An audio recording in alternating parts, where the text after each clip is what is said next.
So over the weekend, if you were feeling underwhelmed, well, it's because you probably were watching what the Wings and the Pistons were doing. Wings brought in some free agents. The Pistons made some moves on Friday. And in the end, you kind of was scratching your head wondering, what is the Yzer plan all about? What is Weaver? What is going on with Weaver? What does he really want to do?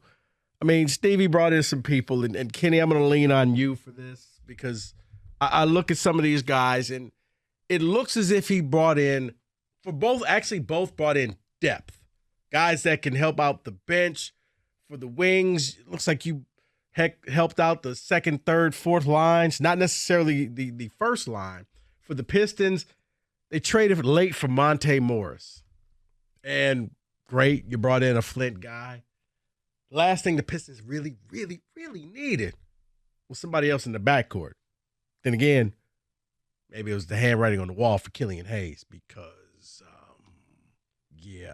we drafted somebody. We just picked up Monte to be the backup point guard. What's Killian's role on this team again? Especially when you see guys like Anthony Edwards get extended for $260 million, and you realize Killian was in that draft class. Tyrese Halliburton, I think he got like $240 million or something. Yeah, something like that. He was drafted after Yep.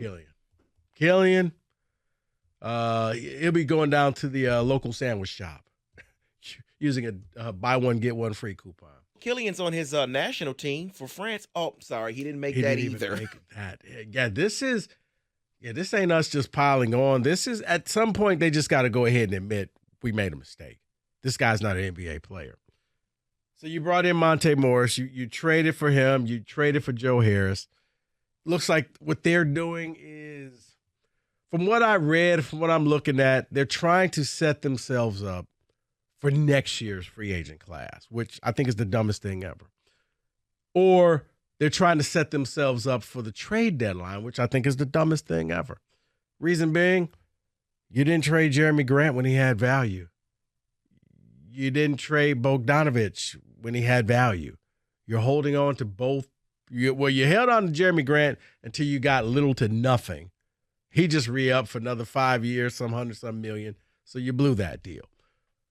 Bogdanovich, you're probably going to end up blowing that. You got all these pieces in place that you're going to make aggressive moves, but I never see Troy make real aggressive moves. I see him bring in secondhand pieces from the NBA, reclamation projects, and hope that it works. Yzerman, I mean, DeBrincat's still out there, right? He could still be had, right? DeBrincat's still out there. Nylander could potentially be out there from Toronto, 40-goal scorer. That wouldn't be a bad ad either, depending on how much he wants to make. There are still trades to be made. You could still bring in a superstar. It's not over yet. I think it's still possible. It's kind of clinging on to that hope, though. And you're clinging on the hope for both. That's why. But when I look at the Wings, I just see them bringing in salary to elevate themselves to the floor. Yeah, well, they did that, but they also added some decent, good depth players. I mean, JT Compher is a very good defensive center. Daniel Sprong scored 20 goals in less than 80. It was like 60-some games last year. He might be able to have a little bit of that scoring upside. They also addressed their defense, which they desperately needed to address. They needed a couple of pieces defensively. They got a couple of pieces defensively. Is that Shane Hobgoblin? Yeah, that's Gostisbehere. Yeah, Hobgoblin indeed. And Justin Hull, another good defender. I mean, those are guys that you needed to add. Those were necessities for this team. They plugged holes that needed to be plugged this offseason. They did not, however, get a score, which is obviously my biggest gripe. Right. They won't get a score, and the Pistons won't get a wing player who could shoot threes and play defense. Or defend. What are we doing? Right. It's like the two biggest holes that each team has, they're dancing around and saying, we'll get it later, we'll get it later. Yzer plan, Weaver plan, which one?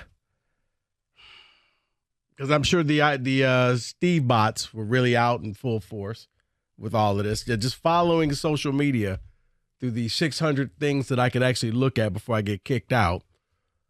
It was either, everything is fine, Stevie has his fixed, look at all these great players he brought in, or yawn, wake me when he brings in somebody.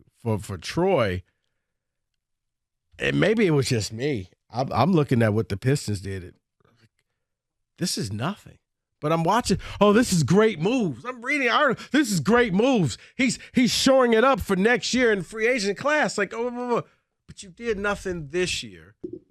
And everybody that you think you're going after next year, either you won't be able to afford, or B, they won't want to come here.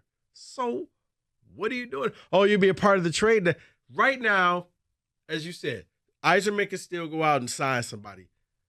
Troy, the best thing I think right now is maybe you're part of a 3-way deal and you could bring in some type of draft picks, but I see nothing. I would have been happy if they would, I saw the Knicks going after Obi Toppin. You could have used somebody like that here. Like, I'm totally thrown off to what they are doing. If I had to pick one, geez, I literally would flip a coin. I'll still say this. I'll say Weaver only because, here's why, David. It's only 14 men on the NBA roster. It's easy to flip an NBA team before you can flip any other team. It's easier. Baseball, we see how difficult it is. Football, it's difficult. It's only if you can get the right guy, if you get lucky with that right person, that could be enough to get you into the play-in game. Now, this is banked on Killian comes back. I mean, not Killian. This banks on I got Killian on the mind. Cade coming back and doing what we think Cade can do. But other than that, Yzerman, I think Yzerman is kind of he's using all his credibility. See, but I think the answer to my question would be kind of what you said a second ago, was that Yzerman, and Kenny agrees, Yzerman still has room. He can still make a move. There's no room with Detroit. They still got room. Okay. They just aren't doing anything. You're trading for Bogey. You're going to trade him, and you're going to get what?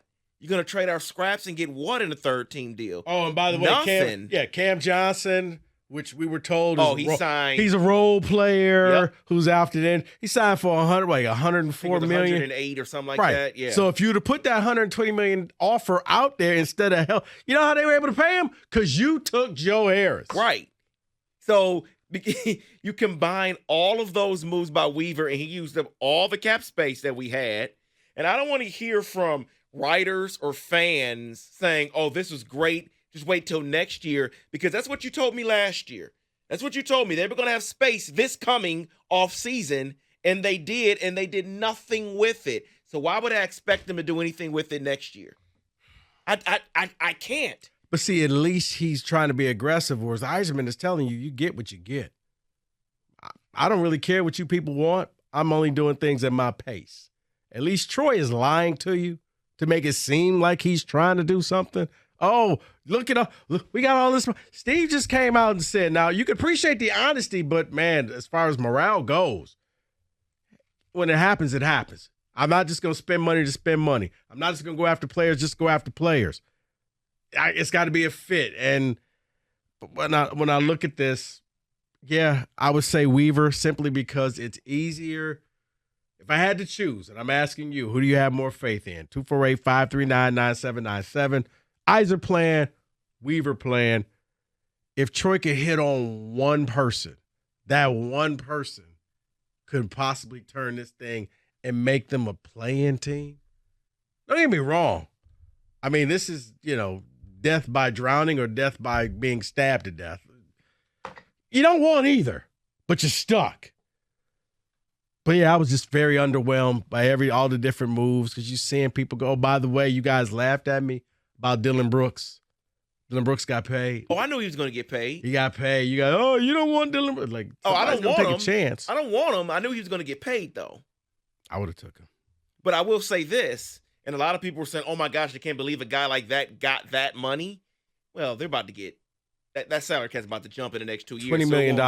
Yeah, here's their salary. $20 million means nothing. Yeah, correct. In the NHL, you could probably buy a team with $20 million. You probably could. Because 5.5 to them is like, oh my gosh, that's a lot of money. Right. But $20 million, That's your fifth or sixth person on the bench.